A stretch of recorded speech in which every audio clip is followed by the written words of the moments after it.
نبی صلی اللہ علیہ وسلم نے فرمایا لما عرج بی مررت بقوم لهم اظفار من نحاس یخمشون بها وجوههم وصدورهم فقلت من هؤلاء یا جبریل قال هؤلاء الذين يأكلون لحوم الناس ويقعون في اعراضهم۔ معراج کے سفر میں میرا گزر کچھ ایسے لوگوں کے پاس سے ہوا جن کے پاس تانبے کے بڑے بڑے ناخن تھے اور وہ اپنے ناخن سے اپنے چہرے اور اپنے سینے کے گوشت کو کھرچ رہے تھے۔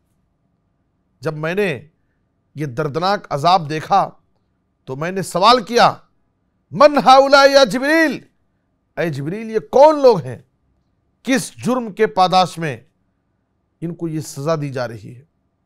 نبی صلی اللہ علیہ وسلم سے بتایا گیا ہؤلاء الذین یاکلون لحوم الناس ویقعون فی اعراضہم، یہ وہ لوگ ہیں جو دنیا میں لوگوں کا گوشت کھاتے تھے اور لوگوں کی عزتوں پر حملہ کرتے تھے۔ دنیا میں لوگوں کے گوشت کھاتے تھے کا مطلب کیا ہے؟ یعنی دنیا میں لوگوں کی غیبت کرتے تھے۔ اس لیے کہ قرآن مجید میں سورہ حجرات میں اللہ تعالیٰ نے فرمایا وَلَا يَغْتَبْ بَعْضُكُمْ بَعْضًا، تم میں سے بعض کی غیبت نہ کرے، پیٹھ پیچھے کوئی دوسرے کی غیبت نہ کرے، کسی کی برائی نہ بیان کرے۔ أَيُحِبُّ أَحَدُكُمْ أَن يَأْكُلَ لَحْمَ أَخِيهِ مَيْتًا فَكَرِهْتُمُوهُ، کیا تم میں سے کوئی اس بات کو پسند کرے گا کہ اپنے مردار بھائی کے گوشت کو کھائے؟ فَكَرِهْتُمُوهُ، یقیناً تم اسے ناپسند کرو گے۔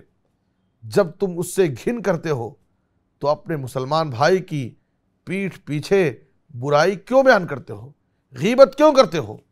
تو غیبت کرنے والوں کا دردناک انجام، ان کی خطرناک سزا نبی صلی اللہ علیہ وسلم کو معراج کے سفر میں دکھایا گیا۔ مرسی ٹی وی، پیغام رحمت۔ مرسی ٹی وی کے مزید ویڈیوز کے لیے ہمارے چینل کو سبسکرائب کریں اور بیل آئیکن کو کلک کرنا نہ بھولیں۔ جزاک اللہ خیر۔